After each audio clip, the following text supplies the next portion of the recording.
Abri meu cofre. Tava vazio. As mãos tremeram quando girei a combinação que decorei há 40 anos. Aquele clique suave que sempre me trouxe segurança agora ecoou como um tiro no silêncio da sala. E lá dentro? Nada. Absolutamente nada. A minha nora me soltou com aquela voz doce que já não me enganava mais. A gente doou tudo. Você já é muito velha para essas coisas. E eu, sem perder o sangue frio, olhei bem nos olhos dela e respondi: tá certo, já não preciso mais. Mas você vai precisar de um advogado. O susto no olhar dela não teve preço. Mas deixa eu te contar desde o começo. Porque essa história precisa ser contada direito. Se você já passou pela dor de perder alguém e se sentiu pequeno diante de gente aproveitadora, fica comigo até o final. Garanto que vai valer a pena. Meu nome é Clarice, tenho 68 anos e até 6 meses atrás eu tinha também um marido maravilhoso, Ernesto. 42 anos de casamento. 42 anos de risadas na cozinha, de brigas bobas por causa de futebol, de mãos dadas no sofá assistindo novela. 42 anos que terminaram numa manhã de terça-feira, quando o coração dele simplesmente parou. Sem aviso. Sem tempo para despedida. Sem aquele último "eu te amo", que a gente sempre acha que vai ter tempo de dizer. A casa onde moramos a vida toda, aqui em São Paulo, virou outra coisa depois que ele se foi. Não era mais um lar. Era um museu de memórias. Cada canto guardava um pedaço dele. A poltrona onde ele lia jornal todo domingo, a xícara de café dele que eu não conseguia guardar, o perfume que ainda estava no banheiro e que eu abria só para sentir o cheiro e fingir, por um segundo, que ele ainda estava ali. O silêncio era ensurdecedor. Eu tinha 4 filhos: Laura, Carlos, Patrícia e Roberto, o caçula. Todos adultos, todos com suas vidas. Laura morava em Campinas com o marido e as 2 meninas. Carlos tinha se mudado para o Rio há uns 5 anos por causa do trabalho. Patrícia estava sempre viajando, era gerente de uma empresa multinacional. E Roberto? Roberto sempre foi o mais sensível, o que mais ligava, o que mais visitava. Depois que o pai morreu, ele aparecia quase todo dia. Trazia pão na chora, sentava comigo na cozinha, segurava minha mão quando eu chorava. Não fica sozinha, mãe, ele dizia. A gente tá aqui. Mas a verdade é que eu estava sozinha. Muito sozinha. Os outros vinham aos finais de semana, quando podiam. Ligavam, mandavam mensagem. Mas a solidão da viúva é diferente. É um tipo de vazio que nem filho consegue preencher completamente. Foi uns 3 meses depois do funeral que Roberto apareceu com ela. Mãe, essa é a Valéria. Ela era bonita. Muito bonita. Longos cabelos escuros, um sorriso perfeito, olhos que pareciam sinceros. Devia ter uns 30 e poucos anos, mais ou menos a idade do Roberto. Muito prazer, dona Clarice, ela disse, me abraçando com aquele abraço apertado de quem quer demonstrar afeto. O Roberto fala tanto da senhora. Eu gostei dela. Pelo menos achei que gostei. Ela era atenciosa, educada, perguntava se eu precisava de alguma coisa. E Roberto parecia tão feliz. Conheci ela no trabalho, mãe. Ela é incrível. Nos meses seguintes, Valéria virou presença constante. Vinha com o Roberto, ficava para jantar, ajudava a arrumar a cozinha.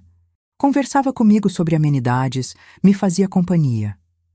A senhora não deve ficar sozinha nessa casa enorme, ela dizia. Deve fazer falta ter alguém por perto. Fazia. Claro que fazia. Então, quando Roberto anunciou que iam se casar, eu fiquei feliz por ele. Meu filho mais novo, sempre tão solitário, tinha encontrado alguém. E ela parecia gostar de mim, parecia se importar. O casamento foi pequeno, intimista. Foi o primeiro momento de alegria que senti desde que Ernesto morreu. Ver meu filho sorrindo daquele jeito, foi quase como se o Ernesto estivesse ali, orgulhoso. A sugestão veio uns 2 meses depois do casamento. Dona Clarice, Valéria começou, usando aquele tom suave que eu viria a conhecer tão bem. A senhora já pensou em ter companhia aqui em casa? Não deve ser fácil ficar sozinha nesse casarão todo dia. Eu estava na cozinha fazendo café. Ela tinha chegado mais cedo, sem o Roberto. Ah, eu me viro bem, respondi. Tenho minhas amigas, meu clube do livro. Mas de noite? Nos finais de semana? Ela se aproximou, colocou a mão no meu ombro. Eu e o Roberto estávamos pensando, a gente podia se mudar para cá, pelo menos por um tempo, para a senhora não ficar sozinha. Parecia uma boa ideia. A casa era grande demais para mim mesmo. E ter gente por perto, ouvir risadas de novo, ver movimento. Vocês têm certeza? Não vão se incomodar com uma velha por perto? Imagina, dona Clarice, a senhora não é velha. E seria uma alegria cuidar da senhora. Cuidar. A palavra deveria ter me alertado. Mas eu estava tão necessitada de afeto, tão perdida na minha solidão, que não percebi. Eles se mudaram na semana seguinte. No começo foi bom. A casa voltou a ter vida. Roberto ficava feliz. Valéria cozinhava. Fazíamos jantares juntos. Eu me sentia menos sozinha. Mas então as pequenas coisas começaram. Primeiro foram as sugestões sobre decoração. Dona Clarice, essa cortina tá meio antiga, né? A gente podia trocar. Depois sobre minhas roupas. A senhora não acha que esse vestido tá meio datado? Eram coisas pequenas, sempre ditas com um sorriso. E eu pensava, talvez ela tenha razão. Talvez eu esteja mesmo parada no tempo. Depois vieram as observações sobre minhas amigas. A senhora não acha que a dona Beatriz fala demais? Fica cansada depois que ela sai. Ou, esse clube do livro? Será que vale a pena? A senhora sempre volta tão cansada. E o pior, Roberto concordava com ela. Sempre. A Valéria tá certa, mãe. Você precisa descansar mais. Meus outros filhos perceberam. Laura foi a primeira a falar. Mãe, desde que o Roberto e a Valéria se mudaram para cá, a gente mal te vê mais. Ela disse numa ligação. Tudo bem com a senhora? Tá tudo bem, filha. É só que eles me fazem companhia. Não preciso sair tanto. Mas a senhora gostava de sair. Gostava das suas amigas, dos seus programas. Ah, Laura, eu tô ficando velha mesmo. Não tenho mais pique para essas coisas. Eu ouvi o silêncio dela do outro lado da linha. Um silêncio preocupado. Carlos ligou no dia seguinte. Depois Patrícia. Os três estavam preocupados. Mas eu defendia a Valéria. Defendia o Roberto. Eles estavam me ajudando, não estavam? Estavam me fazendo companhia. Por que meus filhos não conseguiam ver isso? O golpe final veio disfarçado de ajuda. Dona Clarice. Valéria começou numa manhã enquanto tomávamos café. A senhora já pensou em ter ajuda para administrar as finanças? Deve ser um estresse ter que pagar todas essas contas, ir ao banco. Eu tinha administrado as finanças da casa por 40 anos. Mas Ernesto sempre me ajudava, sempre conferia. Sozinha, confesso, eu ficava um pouco perdida. É que eu sempre cuidei dessas coisas, respondi. Eu sei, a senhora é super capaz. Mas que tal eu ajudar? Só para facilitar. Eu posso pagar as contas, organizar os boletos. A senhora só precisa me dar acesso à conta. Roberto entrou na cozinha naquele momento. É uma boa ideia, mãe. A Valéria é ótima com essas coisas. E a senhora fica mais tranquila. Eu hesitei. Algo no fundo de mim gritava, não. Mas eles estavam ali, me olhando com aqueles olhos cheios de preocupação falsa. E eu, tá bom, mas só para ajudar, viu? Claro, dona Clarice, só para ajudar. Nas semanas seguintes, Valéria assumiu tudo. Pagava as contas, ia ao banco, cuidava de toda a papelada. E eu estava livre dessas preocupações. Até o dia em que quis comprar um presente para minha neta Laura, filha da minha filha Laura. Dona Clarice, a senhora tem certeza que precisa gastar tanto assim? Valéria perguntou quando mencionei que queria comprar um tablet para a menina. É o aniversário dela. Eu sempre compro presentes bons para os meus netos. Mas R$ 1.000 num tablet? A senhora não acha exagero? R$ 1.000. Da minha conta. Do meu dinheiro. Valéria, eu tenho condições. Eu sei que tem, dona Clarice, mas a gente precisa economizar. A senhora tem muitas despesas. A casa, os remédios, as contas. Roberto apareceu, como sempre.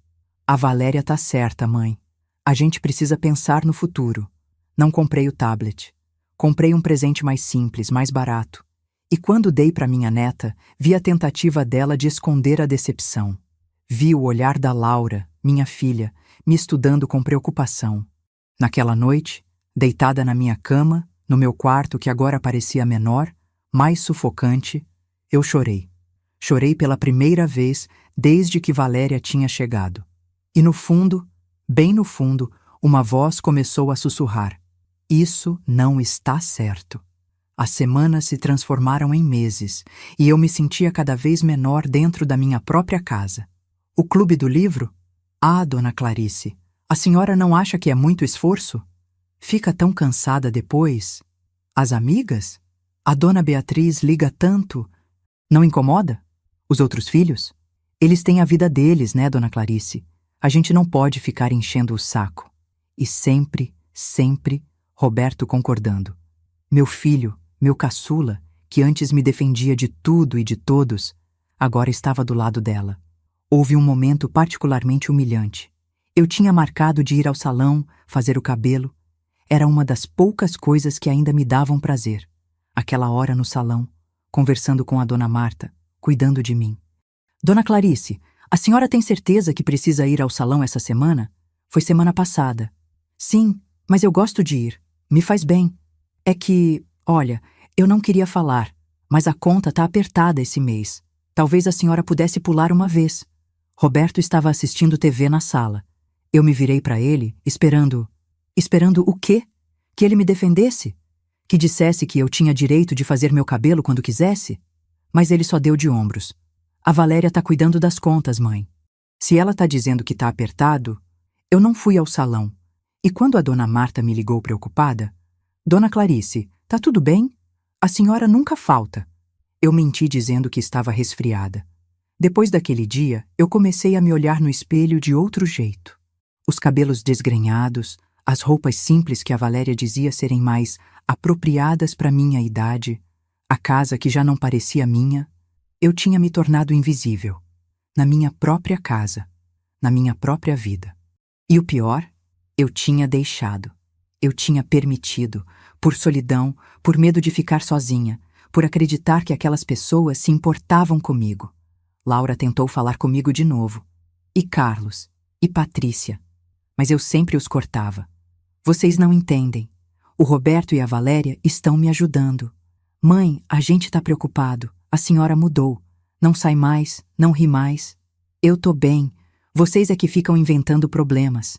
E eles pararam de insistir, porque eu não deixei que eles me ajudassem. Mas o que descobri em seguida me gelou o sangue e mudou tudo. Foi numa quinta-feira de tarde. Valéria tinha saído. Algo sobre encontrar uma amiga, e Roberto estava no trabalho. Eu estava sozinha na casa, o que raramente acontecia. Resolvi organizar uns papéis velhos no escritório. O escritório tinha sido do Ernesto, e depois que ele morreu, eu mal entrava lá. Doía demais ver aquele espaço vazio dele, mas naquele dia, algo me puxou para lá. Estava passando pelas prateleiras quando meus olhos caíram no quadro na parede. Era uma pintura simples, uma paisagem que o Ernesto amava. E atrás dela estava o cofre. Não era um cofre grande. Era pequeno, discreto, embutido na parede. Só eu e o Ernesto sabíamos da combinação. Dentro dele estava algo muito precioso, as joias da família. Não eram apenas joias, eram memórias. O colar de pérolas que tinha sido da minha avó. Os brincos de esmeralda que o Ernesto me deu no nosso 20º aniversário de casamento. A pulseira de ouro que tinha pertencido à mãe dele. Relógios antigos, anéis com pedras preciosas. Não era só o valor material, embora fossem peças valiosas. Era o valor sentimental. Era a história da nossa família. Eu não abria aquele cofre há meses. Desde antes do Ernesto morrer, na verdade.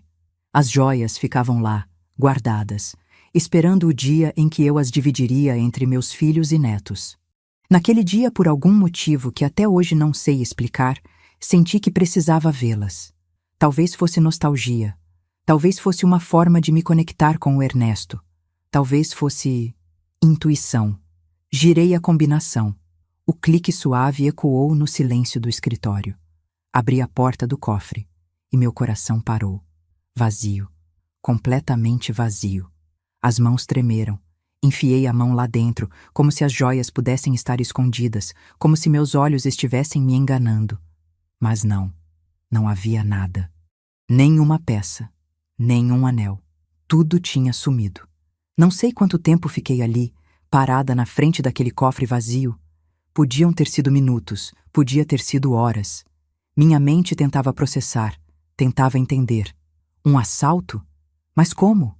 Só eu e o Ernesto sabíamos da combinação. E a casa tinha sistema de segurança. Ninguém tinha entrado, a menos que... Ouvi a porta da frente se abrir. Passos na sala. A voz dela. Dona Clarice? A senhora tá aí? Fechei o cofre. Ajeitei o quadro. E desci as escadas com as pernas tremendo. Valéria estava na cozinha, guardando compras. Sorria como sempre sorria. Aquele sorriso que nunca alcançava os olhos. Dona Clarice, comprei aquele biscoito que a senhora gosta. E olha, achei uma promoção de... Onde estão minhas joias? As palavras saíram mais firmes do que eu esperava. Mais firmes do que eu me sentia. Ela parou. Virou-se devagar para mim. E naquele momento, naquele segundo antes dela falar, eu vi. Vi a máscara cair, só por um instante. Vi algo frio, calculista, cruel. Mas então o sorriso voltou. Joias? Que joias, Dona Clarice? As joias do cofre, as joias da família. Onde estão? Ela suspirou. Aquele suspiro de quem está lidando com uma criança teimosa. Ah, Dona Clarice, a gente doou. O mundo parou. Doou? É. A senhora não lembra? A gente conversou sobre isso. A senhora mesmo disse que não precisava mais daquelas coisas velhas, que era melhor fazer uma boa ação, ajudar quem precisa. Eu nunca disse isso. Disse sim, Dona Clarice. A senhora estava tendo um dia difícil, mas disse. E o Roberto concordou. A gente doou tudo para uma instituição de caridade. Mentira. Eu sabia que era mentira. Eu jamais doaria aquelas joias. Jamais. Que instituição? Eu quero o comprovante. Eu quero saber para onde foram minhas coisas. Ela me olhou com aquela expressão condescendente. Aquela expressão que dizia, pobre velha confusa. Dona Clarice, a senhora precisa se acalmar. Essas confusões não fazem bem. A senhora deve ter esquecido da nossa conversa. Acontece, né, na sua idade. Eu não esqueci de nada. Minha voz ecoou pela casa. Eu nunca tinha gritado com ela antes. Nunca tinha gritado com ninguém. Valéria deu um passo para trás, mas o sorriso não saiu do rosto. Tá vendo? A senhora tá muito nervosa. Deve ser a pressão. Vou ligar pro Roberto, ele vai vir conversar com a senhora. Não ligue pro Roberto.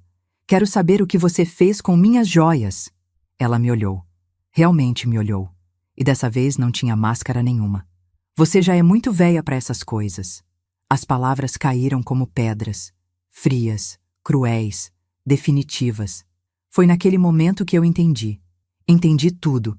A mudança para minha casa, o controle das finanças, o isolamento. Tudo tinha sido planejado. Ela tinha me estudado, identificado minhas fraquezas e me manipulado como se eu fosse uma marionete. E as joias eram só o começo. Mas ela não sabia de uma coisa. Ela não sabia que naquele momento alguma coisa dentro de mim acordou. Algo que tinha ficado adormecido esses meses todos, sufocado pelo luto e pela solidão. Minha força. Olhei bem nos olhos dela. Aqueles olhos que eu tinha achado tão sinceros no começo. E disse, com uma calma que surpreendeu até a mim mesma. Tá certo. Já não preciso mais. Mas você vai precisar de um advogado. Vi o susto no olhar dela. O susto e algo mais? Medo? O que a senhora tá dizendo? Você vai ver. E subi as escadas, deixando ela sozinha na cozinha. Meu coração batia acelerado. Minhas mãos ainda tremiam. Mas pela primeira vez em meses, eu não estava me sentindo pequena, inútil, invisível. Eu estava sentindo raiva e determinação. Naquela noite, Roberto chegou do trabalho e foi direto me procurar. Valéria tinha contado a versão dela, claro. Mãe, a Valéria me disse que a senhora tá chateada por causa das joias. Ele estava na porta do meu quarto. Eu estava sentada na cama, com uma caixa de sapatos no colo. Dentro dela, todos os documentos que eu tinha, escrituras, extratos bancários antigos, papéis do Ernesto. Chateada? Chateada? Olhei para ele, para o meu filho caçula, para o menino que eu tinha criado. Roberto, ela roubou as joias da família, as joias da sua avó, da sua bisavó. Peças que iam ser suas, das suas irmãs, dos seus sobrinhos. Mãe, ela não roubou, a gente doou, a senhora mesma concordou. Eu não concordei. Eu nunca, nunca concordaria em doar aquelas joias. Ele suspirou. Aquele mesmo suspiro cansado da Valéria. Mãe, eu sei que a senhora está confusa. Sei que tem esquecido algumas coisas ultimamente. Eu não esqueci de nada, Roberto. A Valéria me contou que a senhora anda tendo uns apagões, uns momentos de confusão. É normal na sua idade, mãe. A gente só está tentando ajudar. Apagões? Momentos de confusão? Ela tinha plantado essa ideia na cabeça dele. Tinha construído uma narrativa onde eu era a velha senil que não sabia mais o que fazia. Sai do meu quarto. Mãe, sai do meu quarto. Ele saiu. E eu ouvi eles conversando lá embaixo, as vozes abafadas. Ouvi ela chorando, provavelmente fingindo. Ouvi ele a consolando. Peguei meu celular. Minha irmã, Helena, tinha me ligado mais cedo e eu não tinha atendido. Helena era 5 anos mais nova que eu, tabeliã pública, legalmente experiente. A gente era bem próxima antes da Valéria chegar. Liguei para ela. Clarice, graças a Deus, eu tentei te ligar várias vezes. Helena, preciso da sua ajuda. E contei tudo, tudo. Desde a mudança deles para minha casa até o cofre vazio. Ela ficou em silêncio por um longo tempo. Clarice, isso é sério? Isso é muito sério. A gente precisa agir. Rápido. Eu sei, mas não sei por onde começar. Eu sei. Lembra do Patrício Mendes? O advogado, amigo do Ernesto? Patrício. Claro. O melhor amigo e sócio do Ernesto. Ele tinha vindo no funeral, tinha oferecido ajuda. Mas eu estava tão perdida no luto que mal conversei com ele. Lembro. Liga para ele, amanhã mesmo. E não conta nada pro Roberto nem pra Valéria. Nada. A gente precisa ser estratégica. Essa noite não dormi. Fiquei deitada no escuro, ouvindo os sons da casa.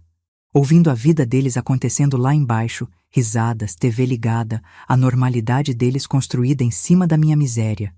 E pensei no Ernesto. No que ele faria se estivesse aqui. E eu sabia. Sabia exatamente o que ele faria. Ele lutaria, com unhas e dentes, pela família, pela dignidade, pela justiça, e era isso que eu ia fazer. Porque o que ela não sabia, o que ela não podia imaginar, era que eu não era mais a velha confusa que ela pensava que eu era. Eu era Clarice, esposa do Ernesto por 42 anos, mãe de 4 filhos. E ninguém ia roubar minha vida sem pagar o preço. A guerra tinha começado. Mas ela ainda não sabia disso. Na manhã seguinte, esperei Valéria e Roberto saírem para trabalhar. Peguei meu celular com as mãos tremendo e liguei para o número que Helena tinha me passado. Escritório Mendes e Associados. Bom dia. Bom dia. Eu gostaria de falar com o Dr. Patrício Mendes. É a Clarice. Clarice Santos, viúva do Ernesto. Houve uma pausa. Um momento, por favor. A espera pareceu eterna. Eu andava pela sala, passando a mão nos móveis, nos objetos que tinham sido meus, do Ernesto, da nossa vida. Tudo parecia diferente agora, contaminado pela presença dela. Clarice? A voz dele era quente, familiar. Eu não tinha percebido o quanto tinha sentido falta das vozes conhecidas até ouvir a dele. Patrício. E então eu desmoronei. Ali, no meio da sala, ao telefone, eu desmoronei. Chorei como não chorava desde o funeral do Ernesto. Chorei pela solidão, pela manipulação, pela sensação de ter sido usada, roubada, traída na minha própria casa. Clarice, o que aconteceu? Me conta. Me conta tudo. E eu contei. Tudo. Desde o começo. Quando terminei, o silêncio dele me assustou. Patrício? Clarice, o que você está descrevendo é abuso financeiro de idosos. É crime grave. Crime. A palavra ecoou na minha cabeça. Claro que era crime. Mas ouvir aquilo dito em voz alta, por um advogado, por alguém que entendia de lei. Você precisa vir ao meu escritório, hoje, agora se possível. A gente precisa agir rápido, muito rápido. Mas, e se eles descobrirem? Se ela... Clarice, escuta. Você é a vítima aqui. Você tem direitos. E eu vou te ajudar a recuperar esses direitos. Mas preciso que você seja forte. Você consegue ser forte para mim? Forte. Eu tinha sido forte a vida toda. Tinha criado 4 filhos, administrado uma casa, ficado ao lado do Ernesto quando os negócios dele quase faliram nos anos 80. Eu sabia ser forte. Só tinha esquecido disso por um tempo. Consigo. Então pega um táxi e vem. Não conta pra ninguém. Ninguém. Nem pros seus outros filhos ainda. A gente precisa fazer isso direito. 1 hora depois, eu estava no escritório dele. Era num prédio elegante no centro, com aquelas janelas grandes que deixam ver toda a cidade. O escritório do Patrício tinha cheiro de livros e café, como o escritório do Ernesto tinha. Ele se levantou quando me viu. Era um homem alto, de uns 70 anos, cabelos grisalhos perfeitamente penteados, olhos inteligentes atrás dos óculos. Clarice. Ele me abraçou. Um abraço de amigo, de quem conhecia minha história, minha família, e eu me permiti ficar ali por um momento, me apoiar naquela força. Senta. Vamos conversar com calma. Passamos a manhã toda ali. Ele fez perguntas, muitas perguntas, anotou tudo. Quando falei das joias, ele pediu descrições detalhadas, valores aproximados, qualquer documentação que eu tivesse. As joias eram avaliadas em quanto? A última avaliação foi há uns 5 anos. Deu quase R$500 mil. Algumas peças eram antiquíssimas, de família. Tem muito mais valor sentimental que financeiro, mas... Ele assobiou baixo. R$500 mil. Clarice, ela cometeu um crime sério. Muito sério. Mas para provar, a gente precisa de evidências. Você tem fotos das joias? Fotos. Claro. O Ernesto tinha feito um seguro anos atrás. E para seguro, precisava de fotos. Tenho todas as fotos. Tá tudo documentado, com as avaliações, os certificados das pedras. Ótimo. Excelente. Isso já é meio caminho andado. Agora me diz, ela assumiu o controle das suas contas? Contei sobre como ela tinha se oferecido para ajudar, como tinha ficado com acesso a tudo. Você tem extratos bancários? Dos últimos meses? Tenho alguns antigos, mas ela recebe tudo agora. Tudo bem. A gente pode solicitar uma segunda via direto no banco. E vamos analisar cada centavo. Se ela está movimentando seu dinheiro de forma irregular, isso também é crime. A conversa durou horas. No final, Patrício se recostou na cadeira e me olhou com uma seriedade que me assustou. Clarice, o que eu vou te dizer agora é importante. Você precisa agir normal, completamente normal. Não pode demonstrar que está suspeitando, não pode confrontar ela de novo, não pode dar qualquer indício do que estamos fazendo. Por quê? Porque se ela perceber que você está investigando, ela pode destruir evidências, pode transferir fundos, pode complicar muito as coisas. A gente precisa da vantagem da surpresa. Mas eu não sei se consigo fingir. Você vai conseguir, porque a alternativa é perder tudo. Sua casa, seu dinheiro, sua dignidade. E eu sei que você não quer isso. Não, não queria. E tem mais uma coisa que eu preciso te perguntar. Ele me olhou sério. Você acha que seu filho Roberto está envolvido? Ou ele é vítima dela também? Roberto, meu filho, meu caçula. Eu não sei. Às vezes eu acho que ele só está sendo manipulado, mas outras vezes ele defende tanto ela. Parece que nem liga para o que eu tô sentindo. Tá, então a gente vai tratar isso com cuidado. Por enquanto vamos focar na Valéria. Mas precisamos estar preparados para a possibilidade de que o Roberto esteja, no mínimo, sendo conivente. A palavra me cortou. Conivente. Meu filho, conivente num crime contra mim. As semanas seguintes foram as mais difíceis da minha vida. Mais difíceis até que o luto. Porque eu tinha que fingir. Tinha que acordar todo dia, descer para a cozinha, sorrir para Valéria, fingir que tudo estava bem. Tinha que ouvir ela mandando na minha rotina, controlando minha vida, e não dizer nada. Dona Clarice, hoje não vai sair, né? Tá meio nublado. Não, acho que vou ficar mesmo. Ótimo. A gente pode assistir aquela novela que a senhora gosta. E eu tinha que assistir. Tinha que sentar ali, ao lado dela, e fingir. Mas nas horas em que ela e Roberto saíam, eu agia. Patrício tinha me ensinado. Tinha me dado instruções detalhadas. Primeiro, fotos. Eu tirei fotos de tudo. Cada extrato que encontrei, cada documento, cada papel que ela tinha deixado espalhado. Enviei tudo para o Patrício. Segundo, gravações. Ele me ensinou a usar o gravador do celular. Se ela falar algo incriminador, algo sobre as joias, sobre dinheiro, sobre qualquer coisa, grava. Discretamente, mas grava. Terceiro, rastreamento. Patrício contratou um investigador particular, discreto, profissional. Ele vai seguir ela, ver onde ela vai, com quem ela fala. Pode ser que descobramos onde estão as joias. Eu me tornei uma espiã na minha própria casa. Foi numa terça-feira, 3 semanas depois da minha primeira reunião com Patrício, que o investigador trouxe as notícias. Eu estava no escritório dele. Tinha dito para Valéria que ia ao médico. Ela nem perguntou qual médico, nem se ofereceu para ir comigo. Só disse, tá bom, e continuou mexendo no celular. O investigador era um homem de meia idade, discreto, com uma pasta cheia de fotos e documentos. Dona Clarice, o que descobrimos não é bonito. Ele espalhou as fotos sobre a mesa. Valéria entrando numa joalheria. Valéria saindo com uma sacola. Valéria conversando com um homem bem vestido. Ela não doou as joias. Ela penhorou. Nessa joalheria aqui, no centro. A gente conseguiu confirmar com o dono. Ele lembra dela, lembra das peças. Penhorou. Ela tinha transformado as memórias da minha família em dinheiro. Quanto? 180 mil reais. Eu senti náusea. Das joias que valiam quase $500 mil, ela tinha conseguido 180 mil. E provavelmente tinha sido extorquida porque joias penhoradas sempre valem menos. Mas ela não se importou, porque não eram dela. Tem mais. O investigador hesitou. Ela não usou esse dinheiro para pagar contas da casa. Ele mostrou outros documentos, extratos bancários, uma conta em nome dela. Ela transferiu o dinheiro para a conta pessoal dela e vem usando para se manter.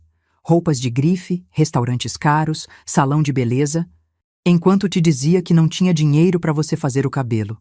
A raiva que senti naquele momento era física. Queimava no meu peito, subia pela garganta. Tem como recuperar as joias? Depende. Patrício assumiu o controle. Se ela penhorou recentemente e a gente provar que foram roubadas, sim, a joalheria vai ter que devolver. Mas o dinheiro, se ela já gastou, vai ser mais difícil recuperar. Eu não quero o dinheiro. Minha voz saiu mais firme do que eu esperava. Quero as joias. Quero ela pagando por isso. Quero justiça. Patrício sorriu. Um sorriso pequeno, satisfeito. Então, vamos te dar justiça, Clarice. Mas ainda não acabou. A gente precisa descobrir mais. Precisa saber até onde vai essa manipulação. Naquela noite, deitada na cama, incapaz de dormir, as memórias vieram. Lembrei da primeira vez que vi Valéria. O sorriso perfeito. Os olhos que pareciam sinceros. Como ela tinha sido atenciosa, carinhosa, como tinha me feito sentir importante. Era tudo mentira. Tudo calculado. Lembrei de quando o Ernesto estava vivo, de como ele protegia a família. Clarice, ele dizia, nunca deixa ninguém te fazer de boba. Você é inteligente, você é forte. Não esquece disso. Eu tinha esquecido. Por meses, eu tinha esquecido. Mas agora estava lembrando. Lembrei dos meus filhos pequenos, do Roberto especialmente. Um menino tão doce, tão sensível, sempre preocupado com todo mundo, sempre querendo ajudar. Onde estava aquele menino? O que tinha acontecido com ele? Ou, a pergunta mais assustadora, ele ainda estava lá? Ou tinha se tornado outra pessoa, alguém capaz de ser cúmplice num crime contra a própria mãe? Lembrei das joias, de quando ganhei o colar de pérolas da minha avó no dia do meu casamento. Usa com orgulho, minha neta, ela tinha dito. Essas pérolas vieram de Portugal com minha mãe, são história da nossa família.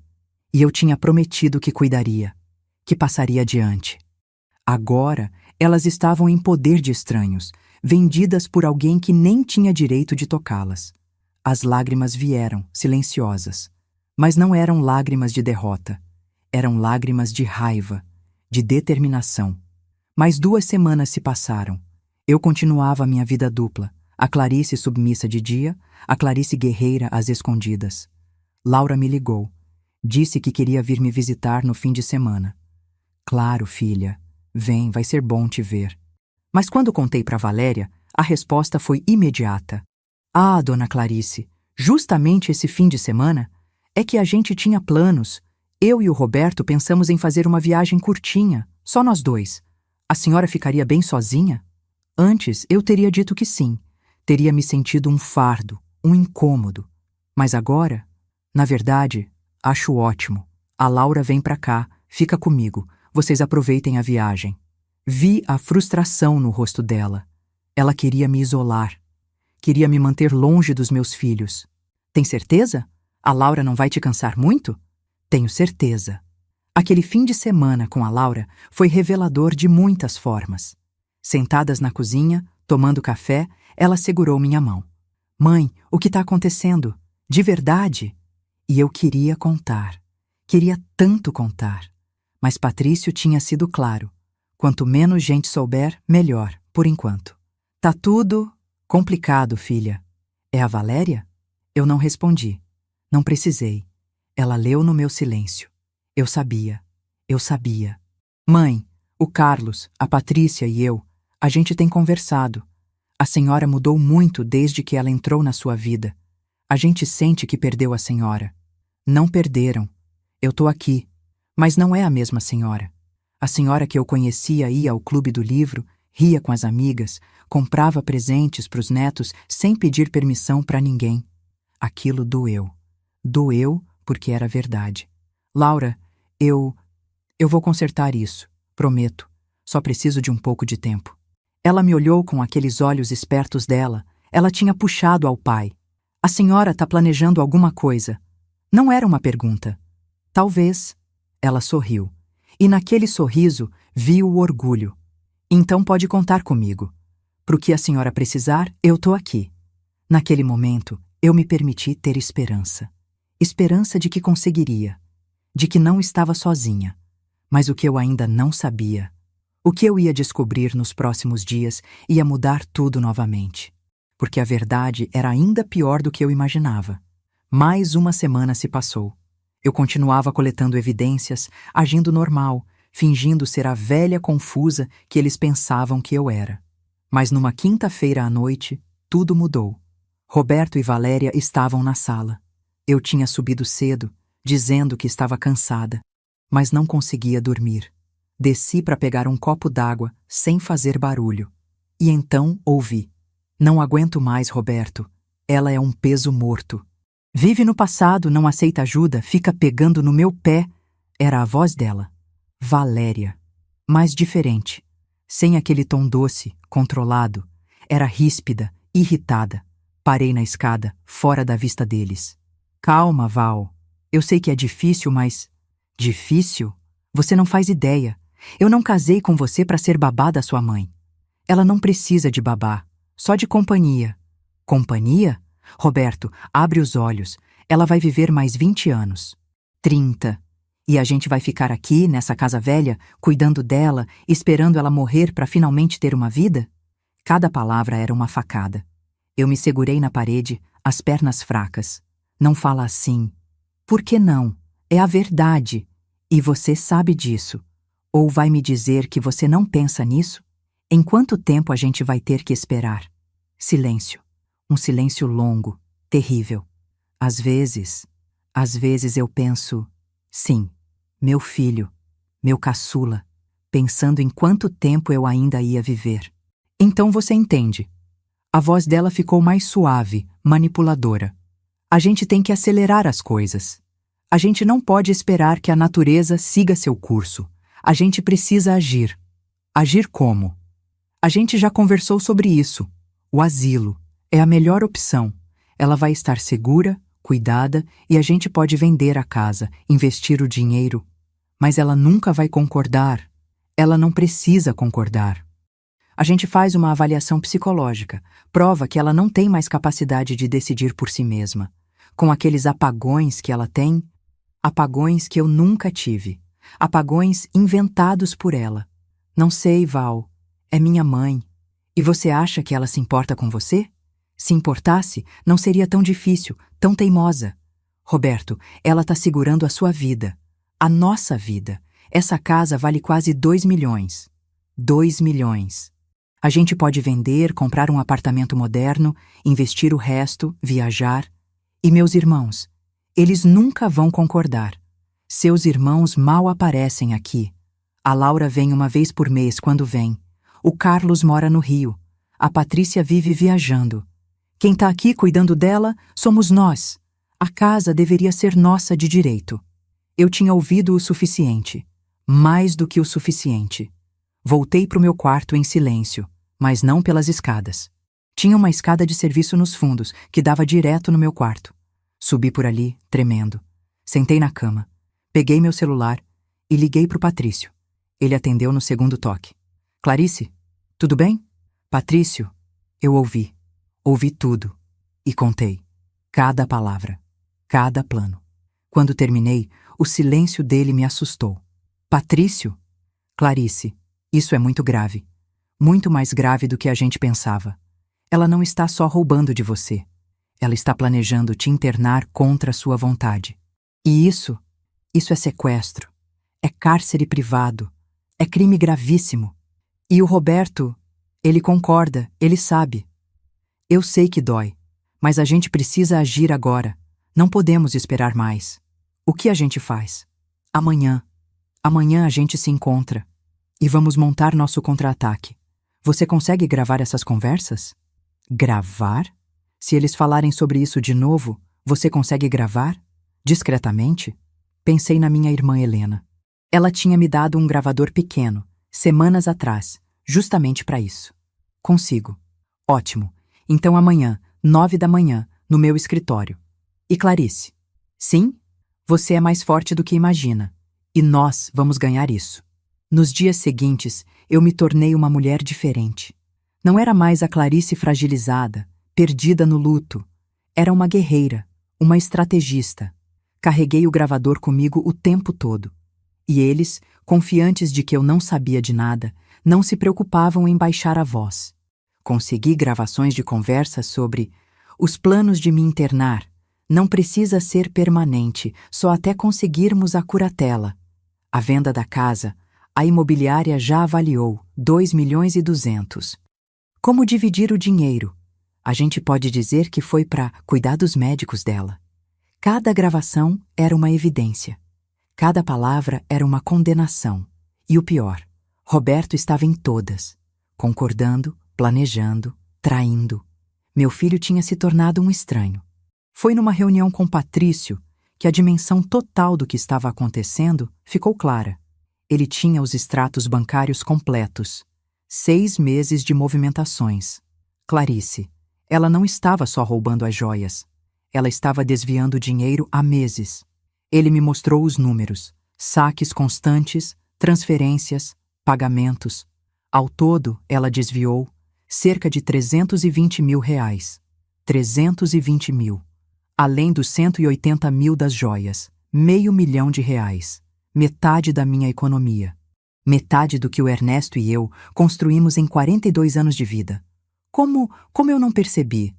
Porque ela foi esperta. Ela fazia saques pequenos, espaçados, pagava contas reais também para não levantar suspeita, mas aos poucos foi sangrando sua conta. Olhei para aqueles números, para aquelas datas, para toda aquela evidência da traição sistemática. Tem mais. Patrício respirou fundo. A gente descobriu que ela já tem histórico. Histórico? Ela fez isso antes. Há 4 anos, com uma viúva em Belo Horizonte. Mesma tática. Conquistou a confiança, isolou a vítima, roubou. Naquele caso, a família descobriu a tempo e ela foi embora antes de ser presa. Mudou de cidade, mudou o esquema um pouco e encontrou o Roberto. Então Roberto também era uma vítima. Ele tinha sido alvo dela desde o começo. Ela não tinha se apaixonado por ele. Ela tinha o escolhido porque ele era o filho de uma viúva vulnerável. Era tudo mentira. Tudo, desde o princípio. O que a gente faz agora? Patrício juntou todos os documentos, todas as evidências, todas as gravações. Agora a gente contra-ataca.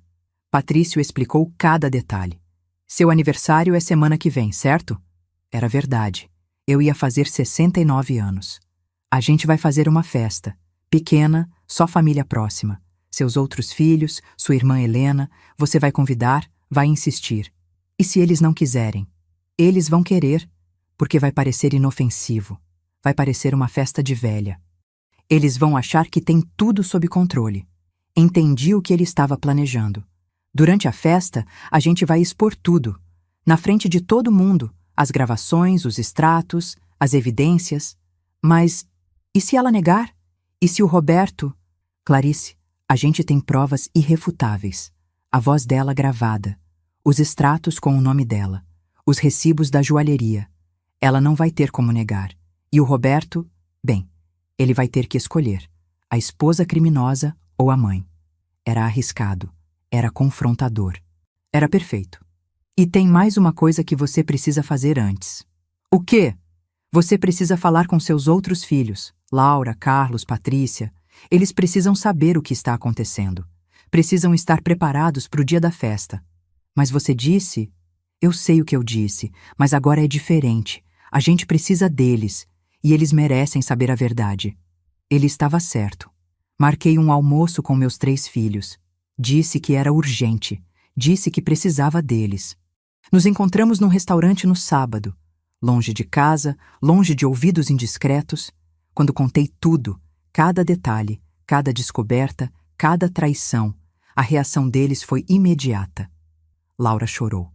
Mãe, eu sabia que tinha algo errado. Eu sabia. Carlos ficou vermelho de raiva. Ela roubou $500.000 e o Roberto sabe? Patrícia, sempre a mais prática, perguntou. O que a gente vai fazer? Contei o plano. A festa, a exposição, a confrontação. A gente vai precisar de vocês lá. Vocês vão ser testemunhas. E vão precisar estar fortes. Porque o Roberto vai entrar em colapso. Ele merece. Carlos estava implacável. Ele traiu a senhora, traiu a gente. Ele foi manipulado, eu disse, surpresa por estar defendendo ele. Pelo menos no começo. Mas sim, ele fez escolhas e vai ter que lidar com elas. Laura segurou minha mão. A gente vai estar lá, mãe, e não vamos deixar ela escapar. Aquele almoço foi o começo da minha recuperação. Não da minha casa ou do meu dinheiro. Isso viria depois. Mas da minha família, dos meus filhos que realmente me amavam. E essa era a verdadeira vitória. Os dias antes da festa foram os mais tensos da minha vida. Eu tinha que manter a aparência de normalidade. Tinha que continuar sendo a Clarice submissa, confusa, controlável. Dona Clarice, sobre seu aniversário. Valéria começou numa manhã. A gente pensou em fazer algo bem simplesinho. Só nós 3 mesmo. Na verdade, eu disse tentando soar casual, eu gostaria de ter meus outros filhos aqui e a Helena. Faz tempo que a gente não se reúne. Viu incômodo no rosto dela. A senhora tem certeza? Não vai ser muito cansativo? Não, vai ser bom. Roberto entrou na cozinha. Tá marcado então? A festa? Tá, sábado, dia do meu aniversário, 5 da tarde. Vi o olhar que eles trocaram. Um olhar carregado de significado que eu não conseguia decifrar completamente. Mas tinha certeza de uma coisa: eles estavam planejando algo. Patrício me ligou na terça. Clarice, conseguimos as joias. Meu coração saltou. Conseguiram? A joalheria cooperou. Eles vão devolver as peças mediante a apresentação das provas de roubo. E já entramos com uma ação judicial para congelar as contas da Valéria. Ela não vai poder movimentar nada. Lágrimas de alívio desceram pelo meu rosto. As joias da minha avó vão estar de volta com você. E Clarice, tem mais uma coisa. O quê? A gente descobriu que ela já tinha até comprado passagens para ela e para o Roberto. Dubai. Partida em 2 semanas. Dubai. Eles iam fugir. Iam me internar e fugir com meu dinheiro. Mas não vão conseguir mais, Patrício continuou. A gente já bloqueou isso tudo. Ela tá encurralada. Só não sabe ainda. 2 dias antes da festa, nos reunimos na casa da Helena. Eu, meus 3 filhos, Helena e Patrício. Ele tinha tudo organizado numa pasta grande. Documentos, gravações, fotos, extratos. Sábado vai funcionar assim, ele explicou. A festa começa normal. Vocês conversam, comem bolo, fingem que tá tudo bem. Depois da sobremesa, a Clarice vai fazer um discurso de aniversário. E é aí que a gente ataca? Carlos perguntou. Exatamente. A Clarice vai começar falando sobre família, sobre amor, sobre confiança. E então ela vai revelar tudo. E cada um de vocês vai ter um papel. Ele distribuiu as tarefas. Laura ficaria responsável por gravar tudo, como backup das gravações que já tínhamos. Carlos ficaria próximo da porta, para garantir que Valéria não fugisse. Patrícia ficaria com os documentos, pronta para mostrar as evidências. Helena, como tabeliã, estaria ali para dar validade legal a tudo. E Patrício estaria lá como advogado, para garantir que tudo acontecesse dentro da lei. E o Roberto? Eu perguntei. Como ele vai reagir? Silêncio. Clarice, Patrício disse gentilmente. Você precisa estar preparada para a possibilidade de que ele escolha ela. Pelo menos no começo. A manipulação vai fundo. Vai levar tempo para ele ver a verdade. Eu sei, e eu sabia, mas ainda doía. Na sexta, um dia antes da festa, aconteceu a última gravação. Eles estavam na sala de novo, e dessa vez a conversa foi ainda pior. Então tá decidido? Depois da festa, a gente faz a avaliação? Sim, já conversei com o Dr. Márcio. Ele vai fazer o laudo. Demência senil, incapacidade de administrar os próprios bens. E ele vai fazer isso? Sem nem examinar ela direito? Vai. Por R$20.000, ele faz o que a gente quiser. R$20.000 para um médico corrupto me declarar louca. E a casa? Quando a gente põe à venda? Assim que tivermos a curatela. Uns 2 meses no máximo. E então, adeus Brasil, olá Dubai. Eles riram. Riram enquanto planejavam me internar e roubar tudo que eu tinha. Parei a gravação. Subi para o meu quarto. E pela primeira vez em semanas, chorei de verdade. Chorei pela inocência perdida, pela confiança quebrada, pelo filho que tinha se tornado um estranho. Mas quando as lágrimas secaram, algo novo tinha surgido no lugar delas. Raiva, pura e simples, e determinação. Amanhã seria o dia. Amanhã seria o acerto de contas. No sábado de manhã, acordei diferente. Olhei no espelho e quase não me reconheci. Estava mais magra, mais pálida. Os meses de estresse tinham cobrado seu preço, mas meus olhos estavam diferentes. Não eram mais os olhos de uma vítima, eram os olhos de uma guerreira. A Helena chegou cedo, trouxe um vestido novo para mim. Você vai estar linda hoje, irmã. Me ajudou a me arrumar. Fez meu cabelo, finalmente depois de meses sem ir ao salão. Me maquiou. Quando olhei no espelho de novo, vi a Clarice de antes, a Clarice forte, a esposa do Ernesto, a mãe dos meus filhos. Você está pronta? Helena perguntou. Estou. Laura, Carlos e Patrícia chegaram no meio da tarde. Trouxeram o bolo, as decorações.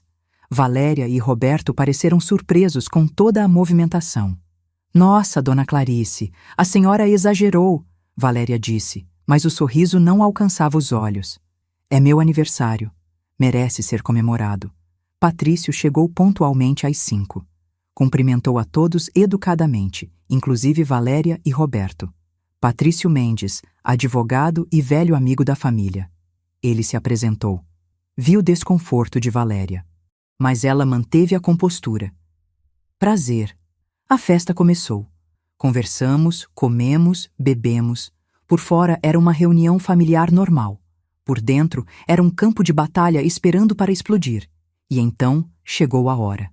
Bati meu copo com uma colher. O som ecoou pela sala, pedindo atenção. Gente, eu gostaria de fazer um discurso. Todos se viraram para mim. Laura tinha o celular na mão, gravando. Carlos estava perto da porta. Patrícia tinha a pasta com documentos ao lado. Era agora. Não havia volta. Fiquei em pé. Minhas mãos tremiam, mas minha voz saiu firme. Eu queria agradecer a todos por estarem aqui hoje. Completar 69 anos é uma bênção. Mas o maior presente não é a idade. É poder olhar ao redor e ver quem realmente se importa com a gente. Valéria sorria. Aquele sorriso falso que eu tinha aprendido a reconhecer. Quando o Ernesto morreu, eu pensei que tinha perdido tudo. Pensei que ia passar o resto da vida sozinha, perdida, sem direção. Pausa. Respirei fundo. E foi aí que apareceu alguém. Alguém que ofereceu ajuda, companhia, carinho. Alguém que prometeu cuidar de mim. Vi Valéria se ajeitando na cadeira, pronta para receber os agradecimentos. Mas o que eu descobri nos últimos meses foi que nem toda ajuda é honesta. Nem toda companhia é sincera. E nem toda promessa é real. O sorriso dela vacilou. Há 3 meses, descobri que minhas joias tinham desaparecido do cofre. Joias da minha família. Joias que valiam não só dinheiro, mas memórias. Gerações de história. O silêncio na sala era absoluto. E quando perguntei onde estavam, me disseram que eu tinha doado, que eu tinha concordado, que eu estava confusa, que estava tendo apagões. Olhei diretamente para Valéria. Seus olhos estavam arregalados. Mas eu nunca estive confusa e nunca tive apagões. O que eu tive foi alguém tentando me fazer acreditar que eu estava louca. Alguém que roubou de mim e então tentou me convencer de que eu tinha permitido. Dona Clarice. Valéria começou a se levantar. Senta. Minha voz saiu como um trovão. Você vai ouvir tudo o que eu tenho para falar. Ela sentou. Valéria, você roubou minhas joias, penhorou elas por R$180 mil e então usou esse dinheiro para você. Enquanto me dizia que não tinha dinheiro para eu fazer meu cabelo, você estava gastando em roupas de grife e restaurantes caros. Isso não é verdade. Eu nunca... Patrícia! Minha filha abriu a pasta, mostrou os documentos, os recibos da joalheria, os extratos da conta dela. E não foi só isso, continuei. Você também desviou dinheiro da minha conta, R$320 mil em 6 meses, saques pequenos, transferências discretas. Você achou que eu não ia perceber. Isso é um absurdo. Roberto, fala alguma coisa. Todos os olhares se voltaram para o Roberto. Ele estava pálido, congelado. Roberto, eu disse, e minha voz quase quebrou. Você sabia. Mãe, eu... Você sabia e não fez nada. Pior, você ajudou. Não, eu não sabia de nada disso. Ele se levantou desesperado. Mãe, eu juro, eu não sabia. Então escuta isso. Peguei o pequeno gravador que estava no meu bolso. Apertei play. A voz dele encheu a sala. Às vezes eu penso, sim. E a voz dela. A gente não pode esperar que a natureza siga seu curso. A gente precisa agir. Agir como? O asilo é a melhor opção. Desliguei. O rosto do Roberto estava branco como papel. Essa conversa foi há 2 semanas. Vocês estavam planejando me internar, contra minha vontade, para conseguir a curatela e vender minha casa. Mãe, deixa eu explicar. Explicar o quê, Roberto? Que você concordou em me declarar louca? Que você planejava me trancar num asilo e fugir para o Dubai? O choque nos rostos de Laura, Carlos e Patrícia era visível. Dubai? Carlos se levantou. Vocês iam fugir do país? Isso é mentira! Valéria gritou. Ela está inventando tudo isso. Ela está confusa. Ela está tendo esses apagões. Apagões que você inventou, gritei de volta. Você plantou essa ideia na cabeça do Roberto. Você manipulou meu filho. Você destruiu minha família. Valéria se levantou. E pela primeira vez desde que eu a conheci, vi ela de verdade, sem máscara, sem fingimento. O rosto dela estava distorcido de raiva. Você acha que é tão esperta? Sua velha inútil. Você não passa de um peso morto, uma carga que ninguém quer carregar. Valéria! Roberto tentou segurá-la. Não me toca! Ela o empurrou. Você é fraco, patético. Eu fiz tudo. Eu tive que fazer tudo porque você não tem coragem de nada. E então ela se virou para mim, os olhos brilhando de ódio. Você merecia tudo isso. Merecia ser roubada. Merecia ser internada. Você é velha, inútil, e ninguém se importa com você. Eu me importo, Laura disse, levantando. Eu me importo, Carlos repetiu. Eu me importo, Patrícia completou. Helena também se levantou.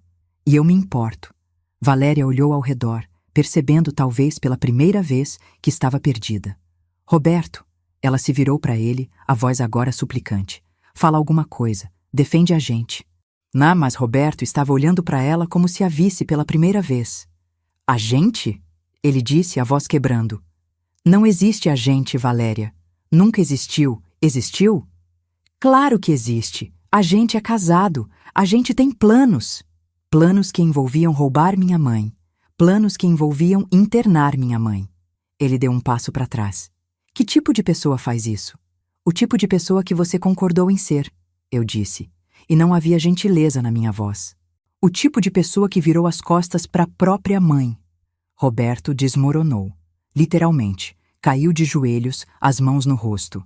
Mãe, eu não sei o que aconteceu comigo. Ela me fez acreditar que era a coisa certa, que a gente estava te protegendo, que... Me protegendo?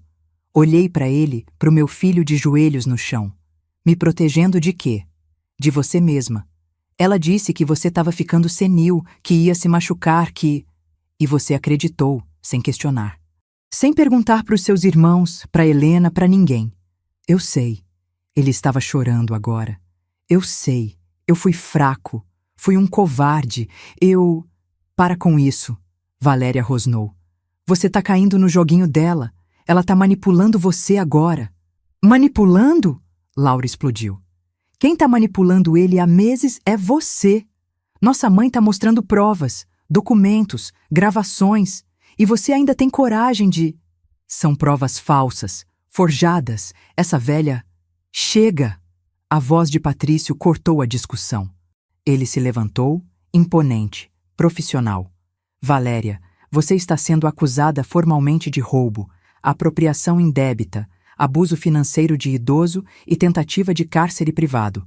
Essas são acusações criminais graves. Ele colocou um envelope na mesa. Aqui está a denúncia formal, já protocolada.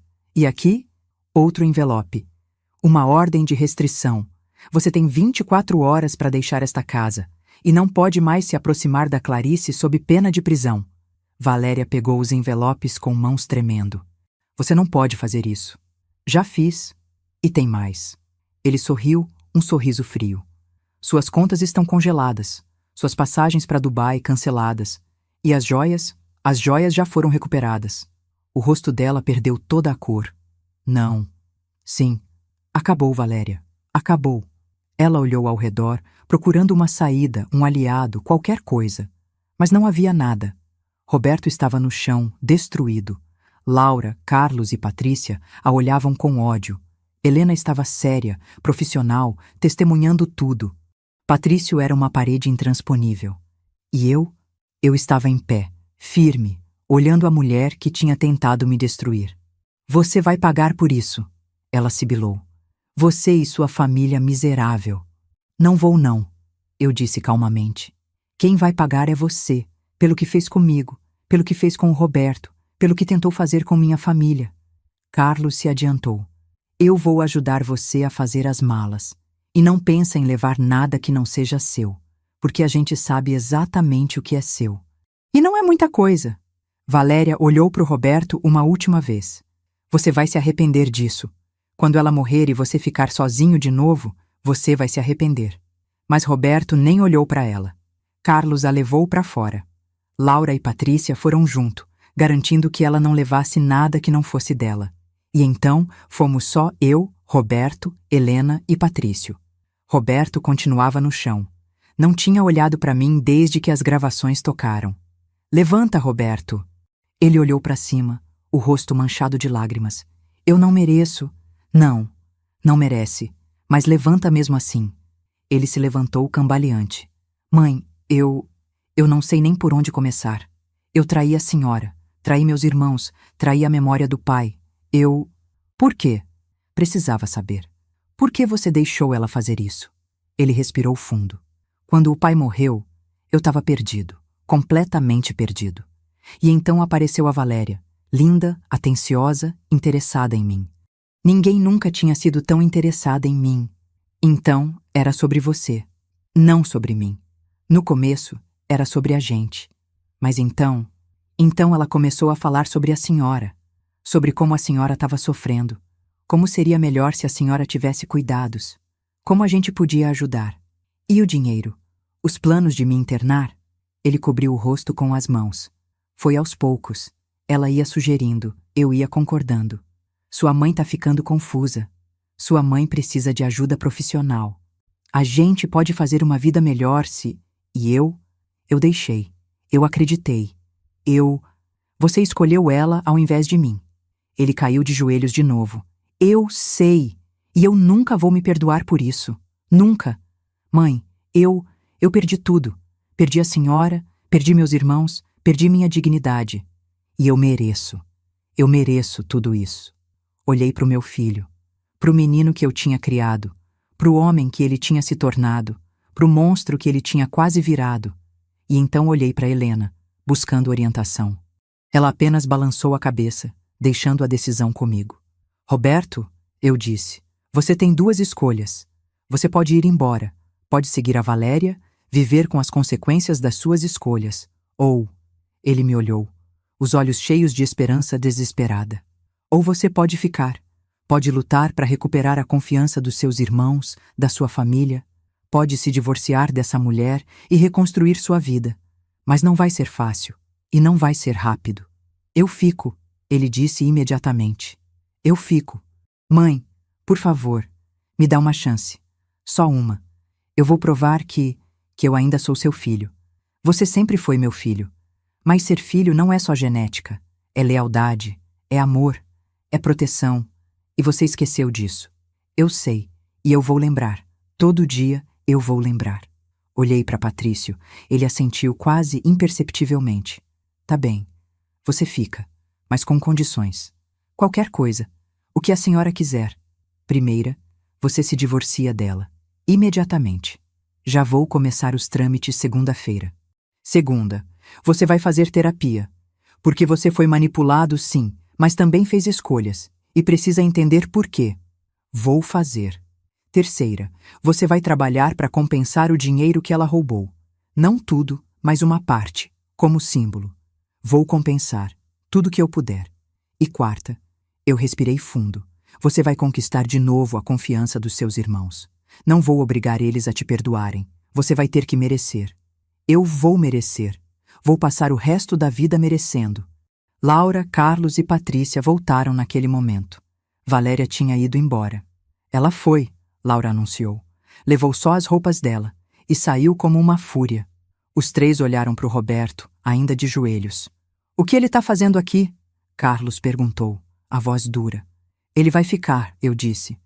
Porque ele é meu filho e é irmão de vocês e porque todo mundo merece uma segunda chance. Mãe, Carlos começou. Eu sei que vocês estão com raiva. Eu também estou. Mas ele foi manipulado. E ele está se arrependendo. De verdade. Roberto olhou para os irmãos. Laura, Carlos, Patrícia. Eu sei que vocês não têm motivo para me perdoar. Mas eu vou provar. Vou provar que ainda sou o irmão de vocês. O silêncio foi longo e pesado. Então, Laura suspirou. Você tem muito, muito que provar. Mas você é meu irmão, e se a mãe está disposta a te dar uma chance, eu também tô. Carlos e Patrícia concordaram, relutantes, mas concordaram. E naquele momento, no meio dos escombros da nossa família, começamos a reconstruir. As semanas seguintes foram turbulentas. Valéria tentou contestar tudo. Contratou um advogado, de onde tirou dinheiro, ninguém soube. Tentou argumentar que as gravações eram ilegais, que os documentos eram falsos, que eu estava mentindo. Mas as provas eram irrefutáveis e ela tinha histórico. No final, ela fez um acordo. Devolveria todo o dinheiro que pudesse. Vendeu o carro dela, as joias que tinha comprado, até o apartamento pequeno que tinha antes de conhecer o Roberto. No total, conseguiu juntar R$ 240 mil. Não era tudo, mas era algo. Quanto às acusações criminais, ela aceitou prestar serviços comunitários e ficar em liberdade condicional por 3 anos. Se pisasse fora da linha, ia presa. O divórcio do Roberto foi rápido. Ela assinou tudo sem contestar, provavelmente porque sabia que não tinha nenhuma chance de levar alguma coisa. E então ela sumiu. Foi embora da cidade e ninguém soube para onde. Honestamente, não me importei. No dia em que Patrício me entregou as joias, eu chorei. Não de tristeza, de alívio, de alegria. O colar de pérolas da minha avó, os brincos de esmeralda do Ernesto, a pulseira de ouro, tudo de volta. Sentei no escritório do Ernesto, espalhei as peças sobre a mesa e as olhei por horas. Eu consegui, meu amor. Sussurrei, como se ele pudesse me ouvir. Eu recuperei tudo. Eu lutei. E senti, eu juro que senti, algo quente me envolver. Como se ele estivesse ali, orgulhoso. Dias depois, reuni meus filhos. Essas joias quase destruíram nossa família, eu disse. Mas agora vão ser o que nos une de novo. Dividi as peças entre eles. O colar de pérolas para Laura, os brincos de esmeralda para Patrícia, a pulseira de ouro para o Carlos e para o Roberto. Para o Roberto dei o relógio do Ernesto. Um relógio antigo, simples, que o pai do Ernesto tinha usado na guerra. Para você lembrar, eu disse, que família é sobre tempo, sobre estar presente, sobre valor. Ele pegou o relógio com mãos tremendo e chorou. Roberto cumpriu suas promessas. Fez terapia 3 vezes por semana. Começou a trabalhar dobrado para compensar o dinheiro roubado. Em 6 meses, tinha devolvido 40 mil reais. Mãe, eu sei que não é tudo, mas é suficiente. O dinheiro nunca foi o mais importante. Você é. Aos poucos, os irmãos foram aceitando ele de volta. Não foi imediato. Não foi fácil. Mas aconteceu. Laura foi a primeira. Sempre foi a mais generosa. Carlos demorou mais. Ele tinha uma raiva profunda do que o irmão tinha feito. Mas numa noite, tomando cerveja no quintal, eles conversaram. Por horas. E no final, se abraçaram. Patrícia foi a última. Mas quando finalmente perdoou, foi definitivo. Você errou, errou feio, mas também é meu irmão. E irmãos superam coisas. Com Valéria fora da minha vida, eu voltei a ser. Voltei para o clube do livro. As amigas me receberam com abraços e lágrimas. Clarice, a gente estava tão preocupada. Voltei ao salão. Dona Marta chorou quando me viu. Eu sabia que tinha algo errado. Sabia. Voltei a ter controle das minhas finanças, da minha casa, da minha vida. E descobri algo. Eu gostava de estar sozinha. Não solitária. Eu tinha meus filhos, minha irmã, minhas amigas, mas sozinha. Independente. Roberto ofereceu continuar morando comigo, para me fazer companhia. Não precisa, filho. Eu sei me virar.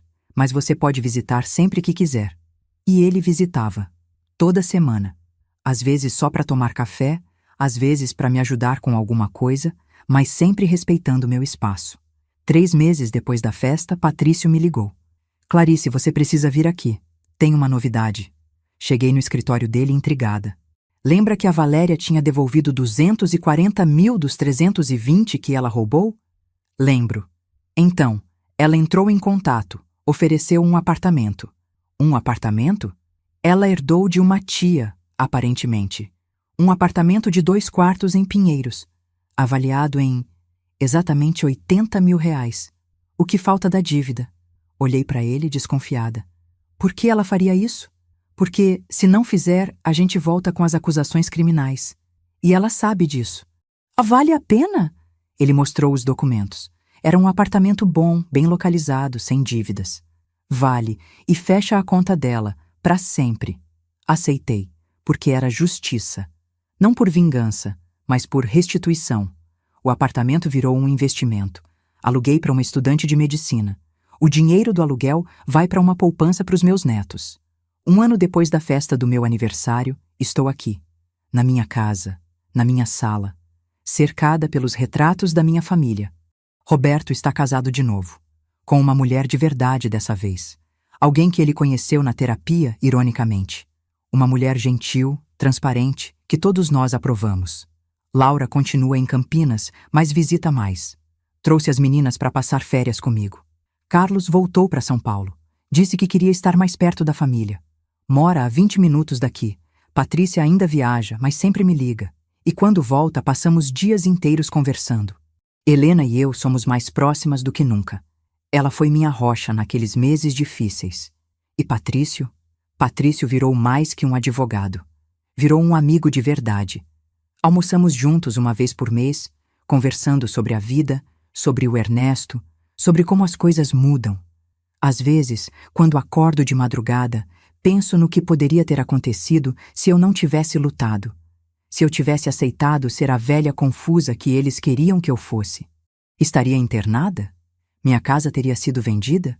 Meus filhos teriam se afastado definitivamente? Mas não deixei isso acontecer, porque no fundo, bem no fundo, eu sempre soube quem eu era. Eu era Clarice, esposa do Ernesto, mãe de 4 filhos maravilhosos, avó de 6 netos, uma mulher que tinha construído uma vida, uma família, um legado. E ninguém ia me tirar isso. Hoje, quando olho para trás, vejo que aquela experiência, por mais dolorosa que tenha sido, me ensinou coisas valiosas. Ensinou que solidão nos torna vulneráveis, mas também nos torna fortes quando aprendemos a superá-la. Ensinou que nem todo mundo que oferece ajuda quer o nosso bem. Às vezes, as piores traições vêm das pessoas que mais confiamos. Ensinou que família não é perfeita, que as pessoas erram, que até aqueles que amamos podem nos decepcionar. Mas também ensinou que é possível reconstruir, que perdão não significa esquecer, mas significa dar uma chance de redenção. E, acima de tudo, ensinou que nunca é tarde demais para lutar pela nossa dignidade. Tenho 69 anos. Algumas pessoas acham que nessa idade a gente já viveu tudo, já aprendeu tudo, mas não é verdade. A vida continua nos ensinando, continua nos desafiando, continua nos dando oportunidades de sermos mais fortes, mais sábios, mais completos. E eu escolhi aceitar esse desafio. Escolhi lutar, escolhi reconstruir, escolhi não ser vítima. E se você está passando por algo parecido, se alguém está tentando te diminuir, te controlar, te fazer sentir pequeno, eu quero que saiba uma coisa. Você é mais forte do que imagina. Você tem poder, você tem voz, você tem direitos. E nunca é tarde demais para recuperar sua vida.